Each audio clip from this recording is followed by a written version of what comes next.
Welcome to the Eagle Eye Podcast. The #1 show to bring you all things Club America and English. Oh, what a strike! Club America! Your hosts for today are Ivan Pineda, Cristian Rosendo, Alexis Juarez, and everyone's favorite cowboy, Dylan Jimenez. Go! Now let's hit the field and start the show. America! Hello, ladies and gentlemen, and welcome back to another episode of the Eagle Eye Podcast. Plenty to talk about here today. We're going to be recapping that 1-0 victory against Puebla. We're going to be previewing, of course, the upcoming game against Antonio Valencia and company in the Estadio Azteca against Queretaro. And, of course, we have some club news to discuss. A transfer rumor in the mix, even after the transfer window is done and over for America. Is there a certain duck coming our way? Well, we'll have to wait and find out until Christian illuminates a little bit more light in this transfer rumor. But all right, before I get ahead of myself any further, let me introduce, as always, my co-host. It is none other than New York's favorite resident, Cristian Rosendo, and Brooklyn's very own AJ. Gentlemen, how are we tonight? I get to go first today. That's cool. I'm doing good. I hope both of you gentlemen are doing well, especially after that America win. And just looking forward to talking America tonight. Definitely plenty to talk about. We already have a certain Jose Sepulveda in the chat, so I just want to bring that up right away. What's up, Christian? What's up with the lineup? LOL. A little bit more to discuss on that, but if you guys were here present last week, Jose Sepulveda and Christian had a bet in which we'll announce who the winner was, but I think you guys can all guess after that comment. But AJ, how is life in Brooklyn? It's good. Still dealing with snow. My arms are pretty sore because I've had aerobic training earlier today, so I had that exercise. So, but other than that, really excited to talk about everything through America today. I just want everyone to know that AJ always starts his morning with a nice warm cup of coffee before he starts his Pilates. So just wanted to make sure everyone knew that. But okay, good to have you guys back on. We got plenty to talk about. We're going to talk that 1-0 victory and as to whether or not we should still be worried that this America side cannot produce more than 1 or 2 goals. Then we'll look up ahead into what is the Querétaro game, and of course we'll also be looking into some of the club news that Christian has in store for us. Now, before we get into today's episode, I want to give a huge birthday shout out to a very good friend of ours, to just an amazing colleague and someone who's been on here time and time again on the Eagle Eye Podcast, someone who's always had our back, and someone who continues to support us throughout the whole way. It is none other than Mr. Brian Washkovich. I know I butchered that, but I butchered that on purpose, Brian, because I knew you were going to be listening. So happy birthday to you, man. Best of wishes. Hopefully today was an amazing day and can't wait to have you on the podcast. So again, happy birthday to Brian. And we wish him nothing but the best. All right, gentlemen, let's talk America versus Puebla. It was a game in which we were very optimistic coming into this one, knowing that this was a game in where we were going to have most of, if not all of our players available, especially after the COVID incident against Monterrey. We did have Memo Ochoa back in the starting 11, something that we all alluded to, but Richard Sanchez and Nicolas Benedetti weren't 100% ready to be featured in this matchup, but did get minutes in the Sub-20s, which I thought was very important to get some rhythm, and Benedetti even scored a goal. But let's talk about this game in regards to what we were expecting against Puebla. We expected a much more dominant America side. We expected a much more resilient team that was a little bit more head-on first and, look to make things happen. Now, not to say that America was terrible up front in regards to making opportunities, but they just weren't that concrete. At the end of the day, America ends up walking away with a 1-0 victory that I think justifies the way that this game went. I don't think America deserved anything more than what they actually got out of this. But kind of give me your initial reactions after that 1-0 victory. AJ, I'll throw it to you first. Meh, really. Just disappointing. This game was kind of boring in my eyes. America, I feel like they definitely should have been winning by more than just 1 goal. But it is what it is. We got the point all 3 points at the end of the day. A certain Colombian scored again, which made me really happy to see. But it's not one of the best games America had, but we can never go wrong with 3 points and a win. Definitely, definitely. And I just want to read a couple comments here just because they're coming in hot and fast. Carlos Diaz saying, how's it going, boys? And then a huge shout out from Austin, Texas, That's what's from up. Ben. What is up? What's up, What Ben? is up, Ben? Thank you so much. But yeah, no, I agree with you, AJ. It was very much a meh game at the end of the day. Christian, Mhm. your overall thoughts in regards to the Puebla match? No, definitely. I'm on board with every single one of you guys here. I thought as well America was gonna be out there, be the kind of protagonist in this game, kind of just go full on head first, no stop on the gas, and unfortunately it cost us a little while to kind of get into the game. You saw Puebla really moving the ball well, and we got to give props where credit is due. I think Puebla played a pretty good match, honestly, and they are one of the surprises of the tournament, and for that reason, right? They know how to play the game. They're being well coached, and we kind of struggled with it.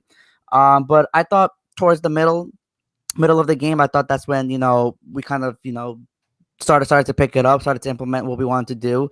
And of course, like AJ said, once again, a super sub came in and saved the day for us. And it's starting to become a little of a recurring theme now. And, questions starting to be asked of, does he deserve a starting 11 spot? But we'll talk about that a little bit more later. But overall, though, I think Ivan, you said it perfectly. I don't think America deserves anything more than than what they got. 1-0, that's fine.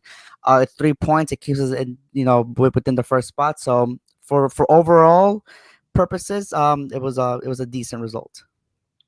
No, yeah, it definitely was. And talking about giving credit where credit's due, my goodness, the Puebla goalkeeper, my respects to that man. Just the saves he made were phenomenal, just absolutely phenomenal. But it alludes me to the same kind of thing where I mentioned to you guys last week that this Puebla matchup had to be something different than the Atlético San Luis one, or even against the Juarez one, where we were a little bit more of a kind of a unit and making things happen. Again, this was the game I felt like it was against Atlético San Luis. Our goalkeeper had to be our best player on the night in order for us to walk away with all 3 points. And I think that's the most frustrating part about it. As much as I'd love to give Ochoa the praises that he does deserve, it gives me a little bit of a worrying sign that, okay, again, this is probably like a 90%, 85% Ochoa that had to be put back in the starting 11, had to be the hero of the night. And you mentioned it, a super sub had to make that goal happen. It brings me a little bit of worry as to what isn't gelling at this point.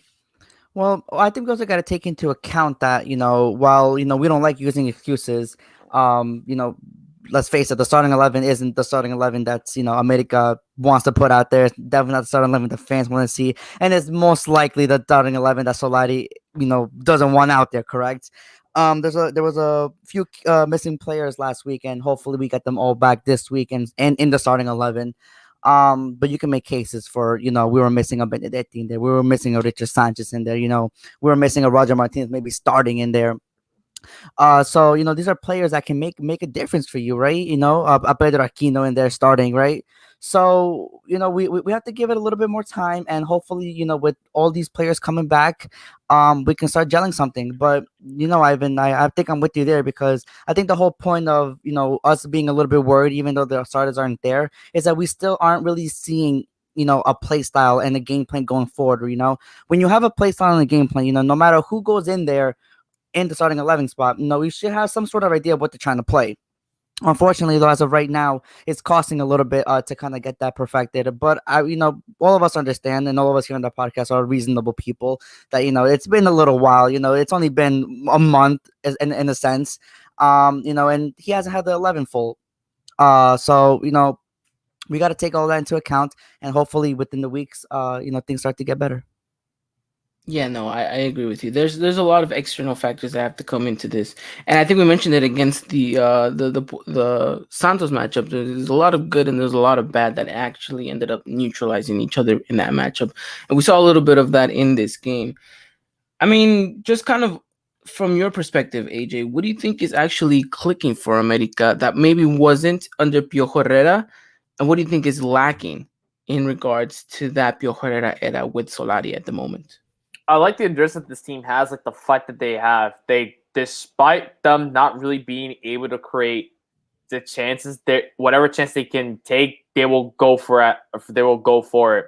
You saw the Emma Aguilera free kick almost went in, which was good. Sainavera, poor miss, but he didn't let it get to his head completely.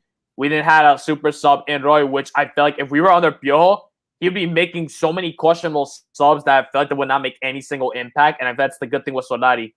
He's putting players that he knows, for example, he knows Chucho Lopez as much as he talks about him, he wasn't making much of an impact. Put Pedro Aquino in there, I know some kind of difference there immediately from the get-go, which is something nice to see.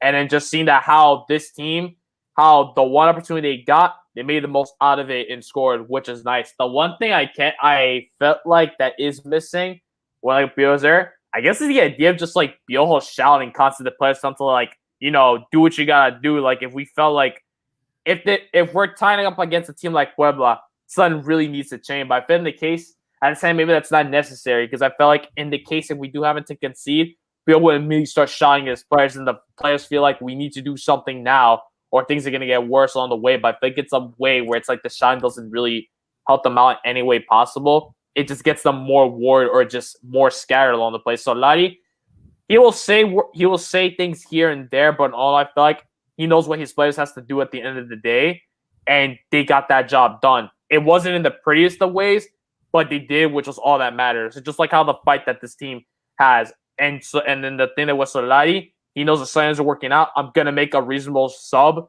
immediately from the get go to get something going, and I feel like those substitutions happened to pay off at the very end. I think you worded perfectly. I mean, Christian, I saw you nod your head a couple of times of what AJ was saying. Do you want to kind of elaborate on anything? No, I think AJ hit some really good points. If this was Piojo, Roger wouldn't even see the field, right? But Solari's taking note that okay, this is the player that's giving us good things, good positive results when he's on the pitch. So I'm going to continue putting him on. And once again, that's what happened, right? Let's talk about the goal a little bit, though. I think it was a beautiful strike by Roger Martinez. The way he kind of took that kind of shove from the defender, it was trying to throw him off balance. It seemed like he kind of stayed firm and just rocket that right between the goalie's legs. Ivan, you as a goalie, those are goals you never want to give up, right? But yeah, no, those it seems like those are pretty common for Rogers to score, and happened in a crucial time too. The play before that, if I'm not mistaken, Puebla was about to score, right? Or they had a very dangerous chance right before that. And then Roger scored that, right? So, it was a very crucial time. And like I said, once again, Roger coming up on the score sheet, it's a little exciting. I think for all three of us here. And then for the America fan base that hates him, well, they're continuing not to celebrate the goals like AJ said. And you know what? And I was gonna tweet out. I was like, you'd have to be a fool not to celebrate this goal because we'd still be tied to Puebla at home. Like, come on, guys, let's be a little bit more aware of the situation. But no, I think you're right. It was a very good, interesting goal by Roger. I think most strikers would have fell after that shove trying to look for the PK. Because if you do pay attention closely to the position that Roger puts himself in, it's a very tight angle. There was really only one way to score that, and it was the way that Roger did through the goalkeeper's legs. There wasn't really much of a far post shot and nor a near post because the goalkeeper had everything covered. Angles really, really well. So I feel like any other striker would have definitely have tried to win the penalty in that situation. But also, it was a very much, if you noticed, Roger could have easily squared it through to Henry for a simple tap-in, which I think was curious to see that, he has confidence. Even though he hasn't been playing, even though he hasn't been playing much, even though that he's had mountains of criticism poured on him, he still has that confidence in him to say, I've put myself in a tough situation, in a tight angle. There's only one way for this to go in, but it's going in. And I think that speaks highly volumes of him. And look, we mentioned it last time, AJ. One goal, nothing, absolutely not everything is forgiven. 2 goals, you're still at the same place, but you're climbing up that ladder, and I think that's important. I think that if he can continue that, I'm sorry to cut you off, but if he can continue that run of spell, I think that who knows at the end of the season, if we're in a promising position or in a very good place, then I think maybe Roger would have maybe tipped the scales for his favor. No, I was gonna say, as hard as it's gonna sound and as mean as it's gonna sound, I think Roger has the fans kind of on the end of his list. I think right now for him, it's important to kind of get Solari's confidence first of all, make that starting 11 spot, and then through his performances being a starter is when he's going to win us over. And I honestly think that's what's going through his head. And little by little, you're starting to see that, a little bit of that confidence again, like Ivan was noting. Now, the question I want to ask to you guys and to everyone in the chat, is this just Roger being Roger, him having these, 3 games of good spell, and then we're going to see the same old Roger again? Or is this actually a new Roger with a new coach, trying to give him, the motivation and the confidence to go and kind of revive his career in a sense? I think that's the question everyone's asking themselves right now, isn't it, Christian? It's what is this? Because it's 2 games in, and you're just like, Well, technically, it's 3 because he didn't really do much against Santos, but again, right. But he was only given like 10 minutes, no? Yeah. It's interesting. I want to give him the benefit of the doubt, but I won't. I definitely won't. He's had too many opportunities for us to be like, yes, Roger, yes.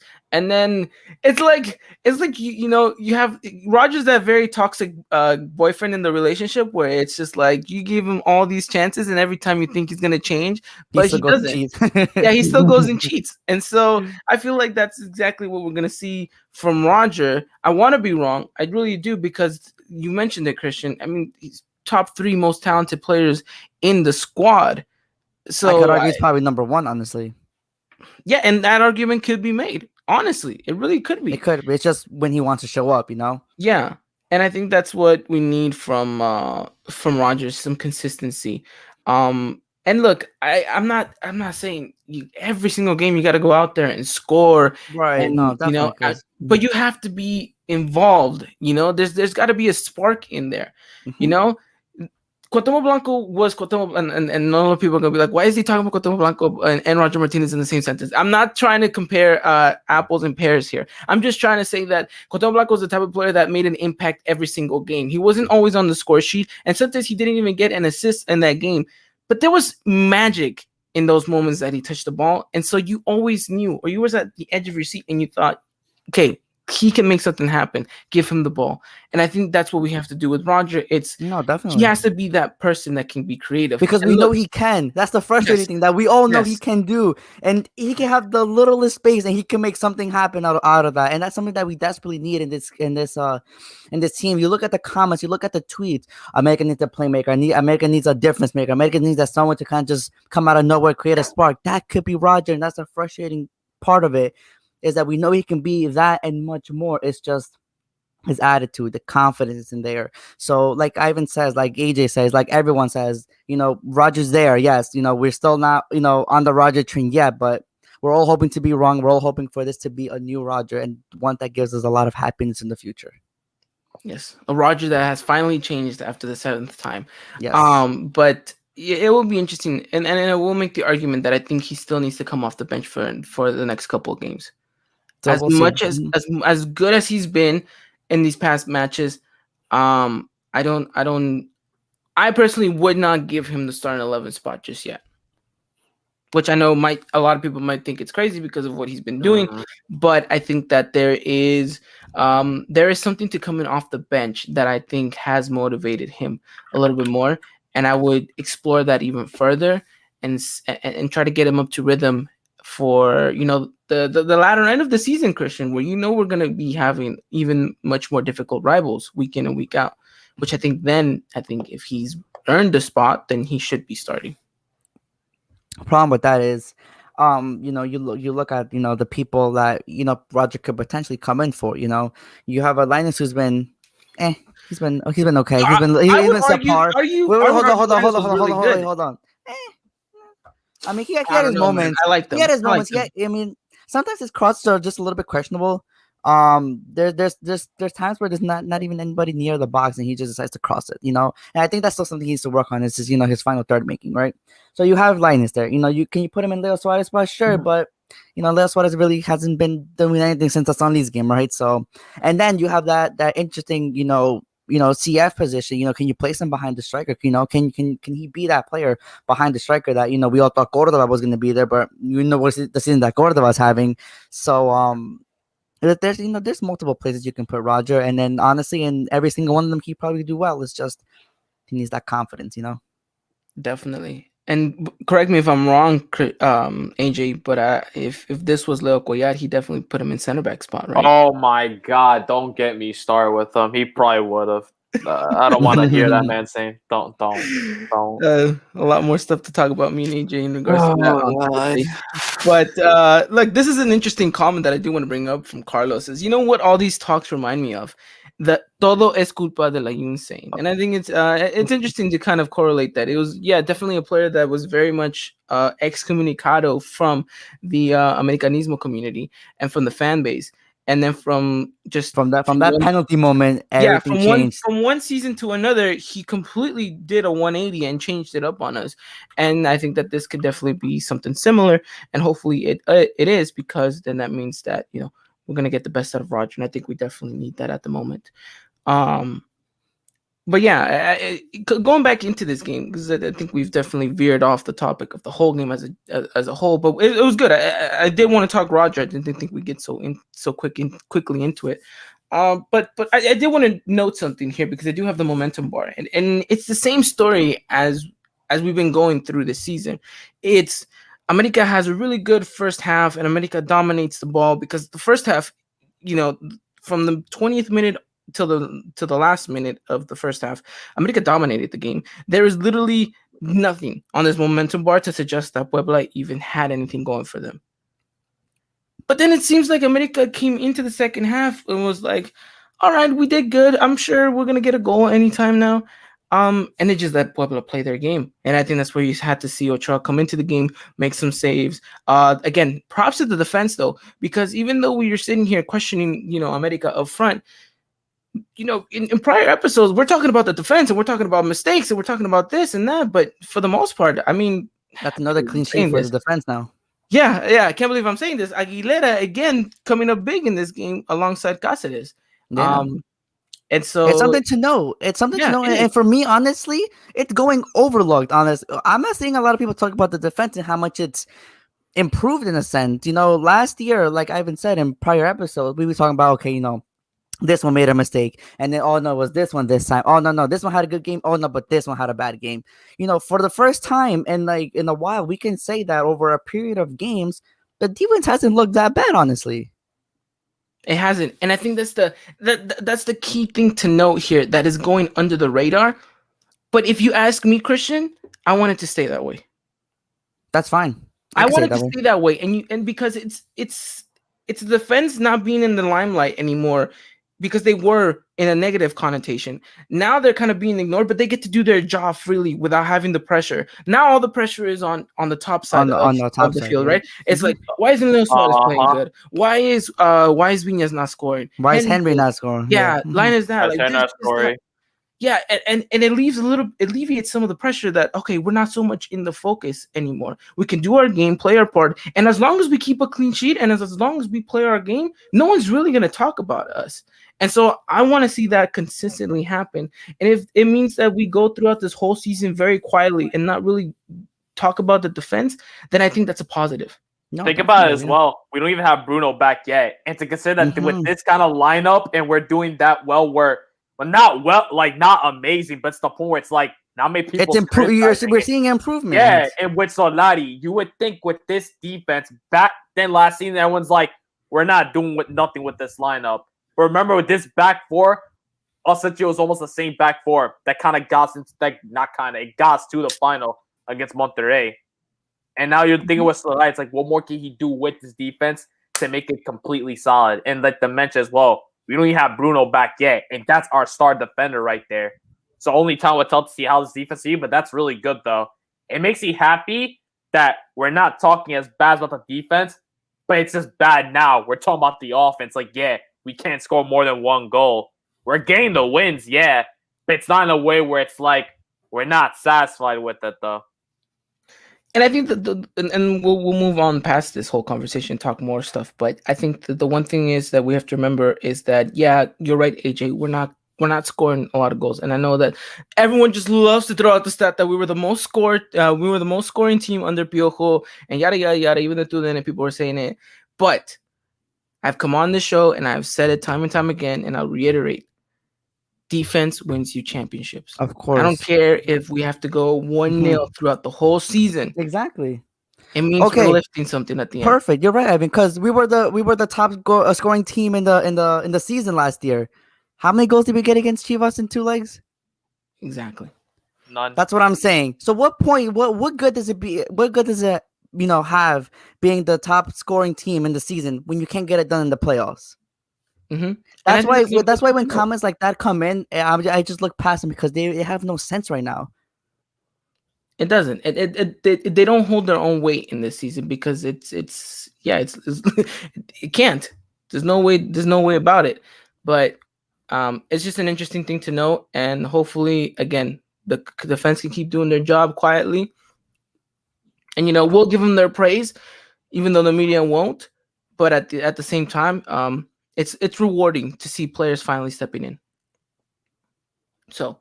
But that is on the defense part, and like I was mentioning with this whole momentum bar thing, it was Puebla really dominating in the first opening minutes of the second half, and I think up to about the 25-minute mark of the second half, I think they were really just on us. And it wasn't until I think Roger came in, it wasn't until Roger came in, I think things really started to change, and we see the goal happen, which we talked about. But how did you guys like the attitude of America even after the goal was scored? Because I thought there was still much more intent going forward. No, definitely. I think that's something we need to know as well. I've been, in previous years, we probably get a goal and then, that was GG for us. Okay, let's go a little bit back and kind of play it safe. But yeah, no. I saw a little bit more intent to go forward. It's just, I think Puebla kind of reacted well to the goal, and then it kind of got balanced in the way. But definitely more aggressiveness after we score is definitely the key. Yeah, it really is. AJ? It was nice to see. I just felt they still had some juice left in the motor to go to score more goals. Like, I truly felt like from the start it should have been maybe at least a 2-0, potentially a 3-0. If either the Nevada shot that he had and it gone in, and then the Royer goal happened, would have been 2-0. Same with the Emma goal. I thought they should have went in as well. But no, it was good though. And to see that how this team was starting to kick in as soon as that goal happened, great. Though Bud did give us a scare towards the very end of the match, which got me really worried considering how they were playing from the get-go. I did mention last time we were on the podcast, this is a team that's going to get a lot of shots, and they did get a lot of shots. It was only one shot, but still. But I like that to this team. We're only it's only 5 games into the season so far. We're not even towards the halfway mark yet. It's just only the beginning, pretty much. Think of it like the preseason matches. We really had no preseason matches. So I'm still experimenting. You're still going to be using that 4-2-3-1 formation, which is the formation you'd like using Becca Castilla. He's trying to implement things to see, okay, I have all these puzzle pieces. I want to see what can go where. But it's good. America's starting to get something going. Is it pretty at the moment? No. But it's getting us results, though, which is all that matters at the end of the day. It is. I think the most important thing is get the results, and then at the same time try to adapt to the system. And look, we know we came into this season kind of already tempering our expectations as to what we were expecting for this America side, and I think that a lot of us sometimes on Twitter lose sight of that and expect just kind of this European free-flowing football from America, where we haven't even been given the proper players time, not just players, but proper time to even try to implement anything like that, right? It's kind of this culture of Liga MX where it's like, oh, everything needs to be done quick, fast, everything right away. Like there's got to be such a quick turnaround, and the reality of it is that's not really how football works. It takes time to adapt to systems. It takes time for a manager to adapt to a team, to a new city, to all this stuff, these external factors that kind of play a role in it as well. So I think we'll see the best of America is yet to come, but I do see some very good foundations and building blocks that Solari is implementing, and hopefully, seasons to come will be better because of it. So Well, we'll see what happens. But ultimately, to wrap up, America versus Puebla, 1-0. You did mention it, though, AJ. There was a very scary moment at the end where Puebla headed it, and then Ochoa had to make that fantastic double save, which he almost lost his knee because of it. And it was good. It was a good game from perspective of where, seeing how well America was going to do under pressure. And, they got the 3 points. Could have done better, should have done better, of course. But at the end of the day, 3 points is what matters. And we'll move on into the next one, hope for better. So anything else to say before we wrap it up? You were good. We're good. Okay. All right. We'll talk more America versus Querétaro in just a moment. But beforehand, I want to remind you guys that today's episode is brought to you guys by Foot Cult. If you guys haven't done so already, make sure you guys go check Foot Cult out at footcult.com. Purchase whatever your heart desires over on their website. They have some amazing kits, some amazing training tops. I know they just dropped some really cool Eagles from Mars training tops. They look amazing. They just had this new black rose kit that is just, again, fantastic. Still waiting on my Rafa Marquez air freshener. Still want to make sure to impress the ladies, smelling a little bit like Rafa Marquez when they come into the car. And yeah, it's some really good products going on over there. So if you guys like any of it, make sure you guys go and check out Foot Cult. Use the discount code EEP at checkout to get 10% off. Again, use discount code EEP at checkout to get 10% off. All right, gentlemen. Any news in regards to Coapa? I mentioned it and I alluded to a little bit earlier, Christian. There's a certain duck that is on the horizon for America, or at least that's what I was told. Was I lied to? Was there a certain Brazilian duck that is making his way to Mexico, or is this just all smoke and mirrors? Yeah, it's all smoke and mirrors, guys. There's no duck coming to Mexico. Our board is not looking into that. There's for right now that rumor's at a 1%. It's youngsters, cheap youngsters. That's what we're going for. And this duck doesn't fall into that category, right? Supposedly, I was talking to one of my good friends, and he was saying that the duck is coming this way, just a little bit more up north and into the state. So, if there's a duck coming this way, it's gonna go to the United States and not us. So, yeah, no duck for Club America. That sucks. He's going to the Galaxy, guys. Galaxy. No, I don't know. You know what, though? The interesting thing with Pato is that if you would have told me this like maybe 2 years ago, I'd have been all for it. 4 years ago, I'd be like, where? What a sign. Make it happen. Where? Make it happen. Like, do I need to sell my lung? I will make it happen. Now it's just like, yeah, well, I mean, that even sounds a little bit interesting. But look, at this point, I can't believe I'm saying this, but he's washed. Like, the man has talent, of course, but correct me if I'm wrong. He's on the wrong side of 30 now, isn't he? He's 31. I think he's 30. Yeah, he's 31. So he's gonna be on the wrong side of 30. A 28 to 27-year-old Pato, get me that player. A 30, 31, 32-year-old Pato, I'm like, all right, we can probably pass on this. Man. I think we'll be fine. If Pato doesn't come, it won't be the end of the world. He's never going to come in the first place. But interesting that I saw that today, and I was like, I wonder what Christian has to say in regards to this. But nice. Any more club news updates, injury reports, anything to kind of say before we jump into America Querétaro? No, everything's fine. Just on a COVID test today, they was administered, and 40 out of 40 came back negative. So that's a good sign. So hopefully this will be the first weekend, obviously besides Bruno, that Solari will have every single man at his disposal at 100%. This is going to be an interesting one. Definitely going to be an interesting one. Well, that pretty much wraps up the news in regards to Coapa.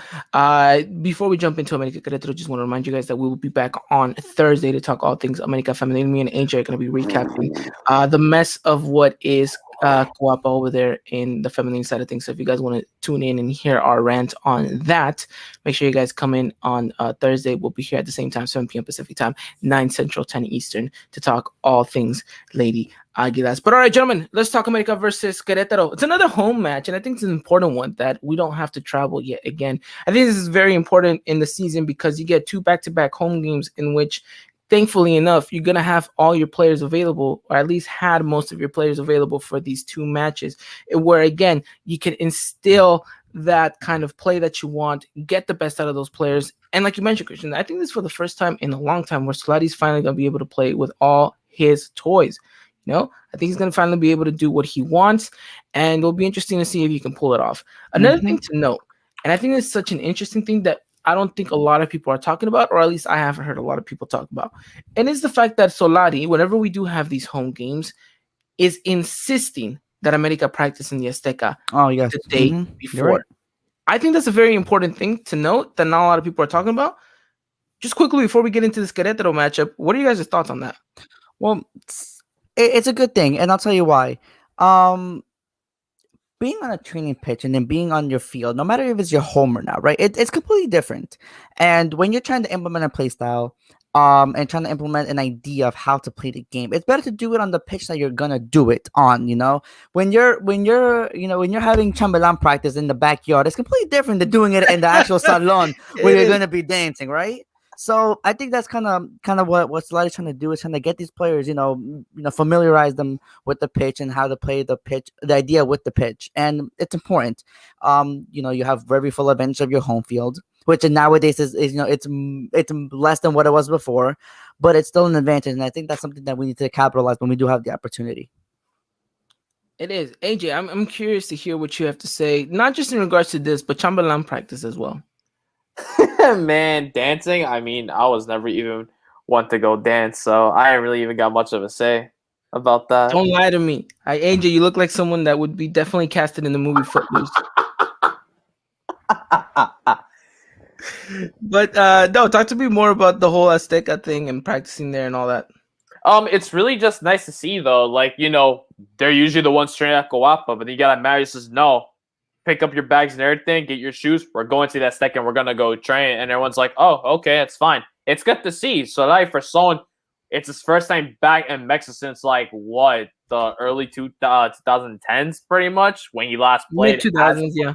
Yeah, so it's good to see that he wants to familiarize himself more with the stadium itself and just wanting his players to get themselves accustomed to playing at the Azteca more. You're always going to be at Coapa. You've always been playing at the Estadio Azteca. But it's always a nice feeling to say, let's go train at the Azteca. And every player's down to play at Azteca, which is always really nice to just see. I just like how Solari's just doing this with his players. And it's just for him and himself, get accustomed more to it. He's going to be there for who knows how long.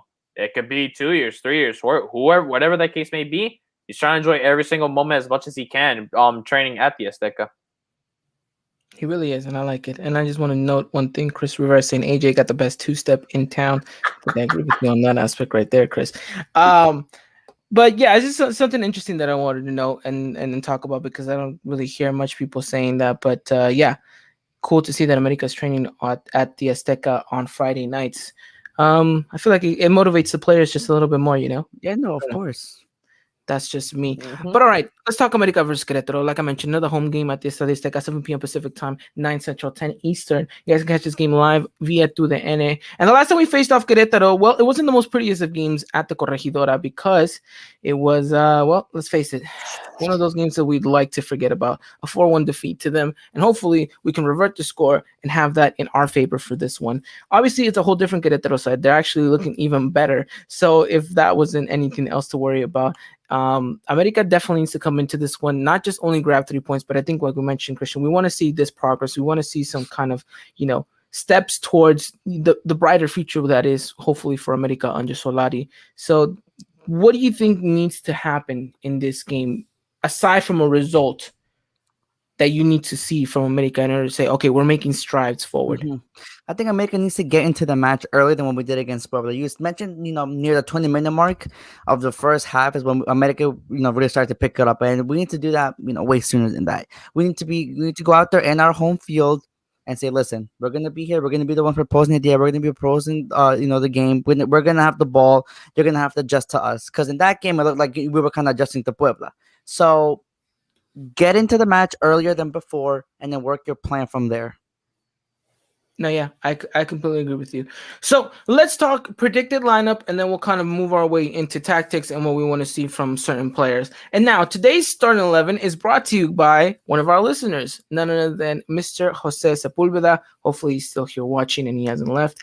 But if you guys didn't know, Jose and Christian had a bet last week in where Christian said that because Jose Sepulveda came out and said that Christian was going to be completely wrong, was not going to get it, and Christian very much said with his chest out that this is going to hit, and if he does, and if it does, that Jose owed him $5, and Jose said he was on.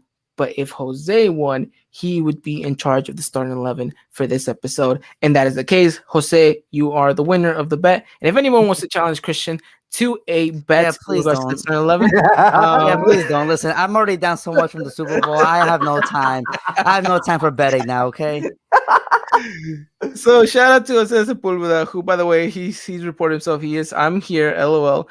But yeah, prompt on the screen what Jose Sepulveda thinks we're going to be playing against Queretaro. Okay, Christian? Jose is going with Ochoa in net, Jorge Sanchez, Aguilera, Sebas, and Fuentes in the back line. The midfield, Cordova, Aquino, Santi Naveda, Leo Suarez, and up top he has Roger and Federico Viñas. This is an interesting one. It is a very interesting formation, and I like it. The only one caveat I have to this is Roger starting again. Mm-hmm. My personal preference, I would say that. I'm sorry, but you got me again. He says he accepts food stamps. By the way, I'll take anything at this point. He will. He definitely will. But I was mentioning, that for me, I think Roger still needs to be that impact off the bench, and then I think maybe 2-3 games down the road, we would give him that starting 11 spot. But curious to hear what you guys have to say in regards to the starting 11. Do you guys like it? I like this lineup. It's an interesting one. It seems at this point we're really trying to get something going from the get-go, especially with like players like Royer. You got Aquino, Naveda up there. They already want to get the show started, and with players as well, just seeing Cordova and Villas as well, try to get something going with it in the offense, because I feel like in defense it's solid. Ochoa, need I say more about him? You already know how good he is.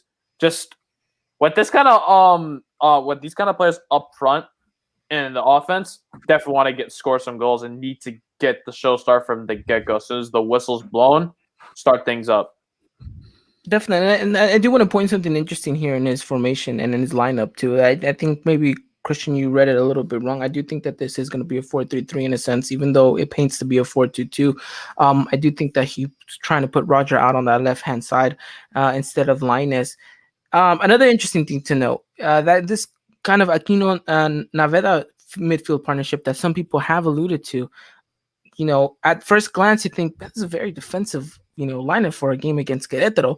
But I do think maybe Pedro Aquino is going to have the liberty to push up and be a little bit more creative, be a little bit more of a threat to Querétaro. And last thing to note, I would not be surprised, and I'm glad that he put Viñas in the starting 11, because I think that he's going to start rotating between Viñas and Henry, and the person that starts scoring the most goals is definitely going to cement his starting spot. No, definitely. It's interesting lineup. It's interesting to see. He leaves out a player that Solari's been praising all year long, and Chucho Lopez, and that's a reason why all these lineups have been a little bit hard to predict, just because Solari throws a curveball in there of always putting Chucho Lopez in there. I know AJ is very happy to see him every time the America tweet goes up and he sees Chucho Lopez there. So it's an interesting lineup. Chucho Lopez is in there. Richard Sanchez isn't there. So it's Mauro Linus is in there. So it's definitely interesting, and it could be the one that Solari goes with. It's just gonna have to wait and see. Watch this one hit. Just watch this one hit. She's gonna be very upset. It'd be pretty good though. But it's interesting though, no, because like Ivan said, there's a lot of caveats here. Like the three I just mentioned, and that Roger starting, and Ivan doesn't see Roger starting. Which, just for that, I think Roger should start now. Just for that, I'm saying, look, keep him on. I had Roger starting too this game too. So oh god, you guys, terrible. But okay, we'll see what happens. Solari at the end of the day is gonna pick what he has to pick. But let's go off of this and let's move on to a little bit more of the way that we think America's gonna play tactically speaking. You mentioned it perfectly, Christian. This is a game where America needs to be a little bit more aggressive from the start. I think they gave a little too much time for Puebla on the ball, and maybe themselves too. They were trying to kind of get themselves accustomed to where Solari wanted them to be on the pitch. But I think that has to be all well and done, taken care of minutes before the game starts. And I think, like you mentioned, has to go be aggressive, take the game to Querétaro from the get-go, and have the mentality that it's not enough to come out with just a 1-0 victory in this matchup. You have to go out there, look for more. And look, as much as we say that we can go 1-0 till the end of the season and get into the playoffs in a very promising position, but look, goals build confidence. And that's what this team needs up front. As much as we give praise to the defense, the reason they've been playing good is because they've had those results to back them up. And what am I talking about? I'm talking about clean sheets. I'm talking about very little goals being conceded. That, as a defender, as a goalkeeper, that helps to build and attain more confidence. And I think that's what we need from the other side of the field now. It's score more goals, build a lot more better chemistry, and have a little bit more of a confidence, because now your defense and your offense are gelling, and now you're going to see the best of both worlds. But AJ, how do you think America needs to come out into this game? Besides just being aggressive, what do you want to see them do on the ball? How to say this? I guess really create plays. Just don't simply just make some crosses and just expect someone to be the right wing guy. If there's clearly no one there, don't make that cross. Just make a ground pass if needed. Make the play so that you feel like the players are going to respond to it. Don't try to make a play where it feels like when there's no one clearly there at all, you're just giving the ball up immediately. At least you don't have Chucho in the midfield, which, as much as I like the guy, just there's times where I feel like he just messes everything up. Whenever he tries to get the ball, it feels like he just has butterfingers. He has something on that he just cannot just have the ball right on his feet. When it's just him trying to make a pass or anything, it just doesn't work out. But I just want this team really just get some passes going with one another. When we feel there's an opportunity to open up, go right for it. Just don't simply just play long ball united, as the term you always like using. I feel like that's not going to work out to be in this case. Just be patient, really. But at the same time, don't stay on the ball with too long, because knowing how Querétaro are, they got some pacey players. One player I'm looking at in particular, Antonio Valencia. This man could be 40-something years old, and he will still outpace everyone in this entire league. So if you lose the ball to this man, he's gonna just leave you in the dust. So it's really at this point, it's just be patient on the ball, but make those passes consistent, like not too fast, but not too slow. Just a perfect tempo, really, because you get distracted at any single point, they're gonna hit on that counterattack, and it's not gonna be pretty, especially with the players they got.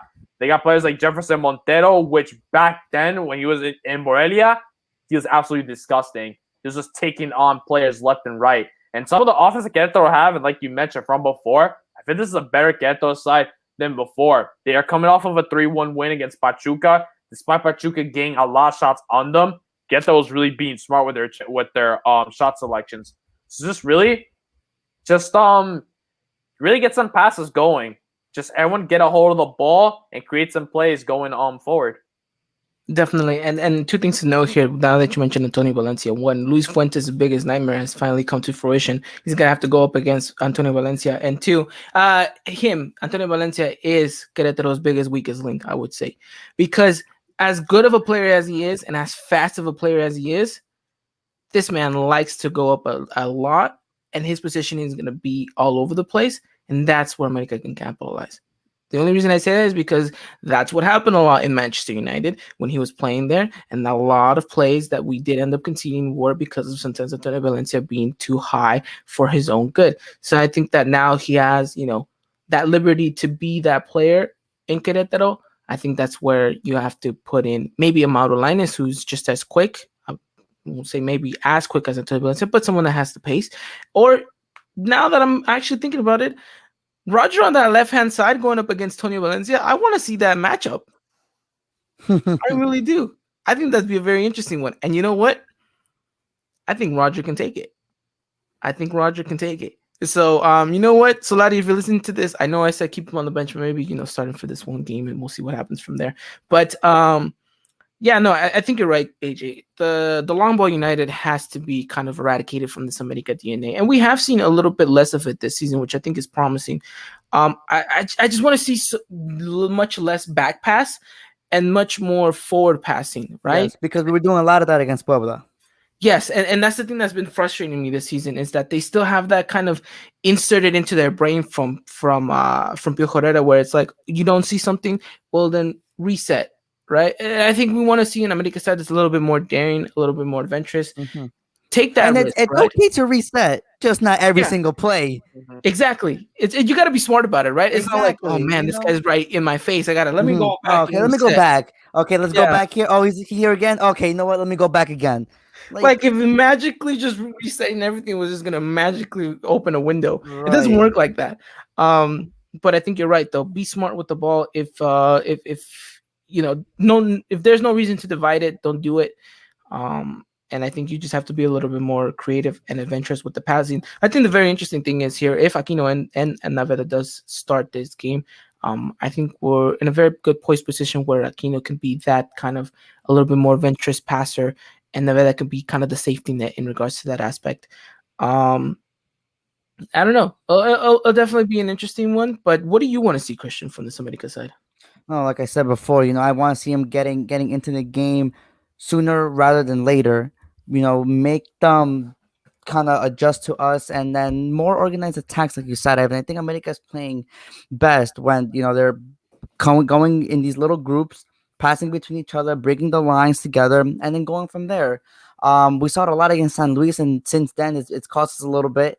But hopefully with the starting 11 that he puts out, he kind of gets an idea of how to play the game. Definitely. And Suarez, if he does get the starting 11 spot again, which I think he will, he needs to do something at this point because I think everyone's just been frustrated with him.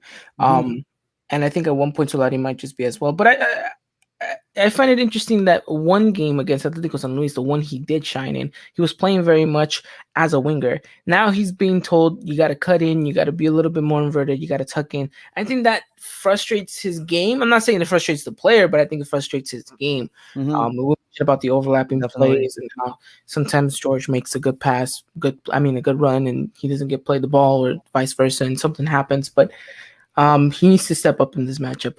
And because of that, I'm curious, who is your player to watch in regards to this game that needs to have the match? Judging on this starting 11, it's Sebastian Cordova. For me, this season, he's been very, very, very lackluster. Not the Cordova that we know and love. If he wants to turn around this season, let it be this Saturday, right? Let it be this Saturday. Shut all the haters up and prove that you're still one of America's best players. All right. Hey, I haven't said anything on Twitter for like 2-3 weeks straight, and all I see is constant bashing on Cordova, and I'm like, oh, but when I said it, when I did it, I was in the wrong, right? Whatever. But AJ, who's your player to watch? Federico Viñas. If I'm looking at this lineup, he's been on a goal drought. He's not scored since October. That's really bad. He needs to get something going because I do not like the idea of Solari having to constantly switch back and forth with his forwards. There's no consistency going on between Henry Martin or Viñas. Yeah, Henry scored the same time. Every other game, he's just kind of just non-existent at this point. So I really do feel like Viñas really needs to step up right now and get himself on the score sheet to build some kind of confidence. This is the kid that when he first arrived in America, when he was just scoring goals left and right. Hence why we gave him the name Maraviñas. This kid was at one point going to really retire and just to continue chopping meat in the streets of Uruguay. He chose to go into football as his career, and now we want to give a reason why he would like to continue his career as a footballer. To see him get a goal on that score sheet, you're going to see that happiness and joy in Viñas' face, the smile that we see and just everyone hugging him. So I would love for him in this game, get himself on the score sheet. No matter how that goal is scored, if he gets himself on the score sheet at the end of the night, it will make him very happy. He'll build some confidence and some consistency going forward into the season. Definitely. Go, Christian. No, I was just gonna add that I think Viñas, I think Solari's kind of idea fits Viñas. There was a lot of times in that Puebla game where I saw Henry. Well, I see the play try to go through Henry, and Henry had to be the one to kind of build it up, hold up the ball. But I feel like he struggles with that a little bit, and I think Viñas is a better player when it comes to that. So if the play is to kind of go through Viñas, kind of build it from him, and then distribute it out to the wings, and then do something from there, I think this could be a game where Viñas could finally turn it around. So why not?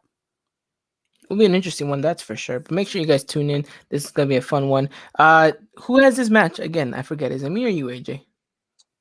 I'm gonna have to go check that out because check the schedule. I did it last game, so I just been focused so much on the feminine side of things. I'm like, okay, who's got what? So Yeah, you know what? We'll get back to you guys on who has this game, but ultimately, you guys can follow this live through the NM stream, and of course, you guys can also keep up with it minute by minute over on our Twitter account at Eagle Eye Podcast. Make sure you guys follow us that over on Twitter, Instagram, and Facebook. Don't forget Facebook as well. And we'll make sure to keep you guys up to date with everything going on in this matchup. But all right, gentlemen, I think we've talked pretty much all we need to talk in regards to this game. Before we talk predictions, anything else to add? Nothing. We're good. Chucho Lopez to LJCF1. His time is now. No, I think Chucho Lopez might be the one having to retire and go chop meat afterwards. Man. I'll give him credit. He hasn't been as bad as we expect him to be, which is a positive thing to note. But I don't think he gets back in that starting 11 once everyone's healthy and fully fit. But okay, give me your guys' predictions for Saturday's matchup. I will go through you first, AJ. I got 2-1. 2-1 victory. Okay. Mm-hmm. Christian, what's your prediction? 2-0. 2-0. All right. I think this is the first time you and Jose Sepulveda ever agree on something. America 2-0. I'm going to go adventurous. I'm going to say that America finally gets it together and going with a 3-0 victory. I think that's the important part. And if we can get those 3 goals, it would be interesting. Although my twin over here saying that it is going to be a 1-0 America victory, and I don't think we can sit back and say anything good over that matchup. We'll be back to criticize some more stuff. But let us know in the comment section down below before we wrap all things up what you guys' prediction is for the game on Saturday. Gentlemen, I think we've pretty much talked about everything. AJ, you have one thing to note? Yes, I am covering the match. Just looked at the image. Yeah, so I'm covering that Queretaro match. All right. Well, AJ's going to have you guys covered with all things. By the way, everyone, give a big shout out to AJ for those gifts he's making. I think we're all really much enjoying them. And so expect to see more on Saturday. So if anything interesting happens, you will most definitely be able to find a gift on it on our Twitter account, which I think is awesome. So shout out to AJ for doing that kind of stuff. But all right, gentlemen, I think the clock's, ticking down, and I think we pretty much covered it all. Hopefully America ends up getting all 3 points, which I think will be the most important thing to know. How they do it, I think will be a deciding factor as to whether or not we're in a poised position moving forward into the season. But promising things so far. We'll see if things get better. They should be, hopefully, now that we have everyone available, of course, besides Bruno Valdez, which, by the way, I'm hearing could be early March, correct? Early March is it's where he's predicted to be. So hopefully early March we get to see 100% Bruno Valdez back in the starting lineup. Definitely. But alrighty then. I think we pretty much wrapped it up all here. With that said, thank you again for everyone who came out tonight. Carlos Diaz, Jose Sepulveda, Chris Rivera, Ivan Hernandez, Septile. Always love seeing Septile come on. I finally memorized his name. See? There you go. That's what happens when you come on to the stream long enough. I get to memorize your name. But yeah, thank you to everyone who came out here. You guys support mean the world to us. Thank you to our sponsors, Foot Cult. We'll be back again, like I mentioned, on Thursday, me and AJ to talk all things America Femenil. Again, shout out to Brian for his birthday. Hopefully you guys can find him over on Twitter and wish him a very happy birthday as well. And yeah, that pretty much wraps it up for us here. We'll be back next week to talk things all America here on the podcast. And with that said, we'll see you guys very, very soon. Make sure you guys take care. Please wear your mask. Be safe out there. And until next time, Arriba la America. Good night, everyone. Ladies and gentlemen, this was another production of the Eagle Eye Podcast, the #1 source for all things Club America in English. Make sure to follow us on Twitter and Instagram at Eagle Eye Podcast and get all the latest news and coverage. And subscribe to our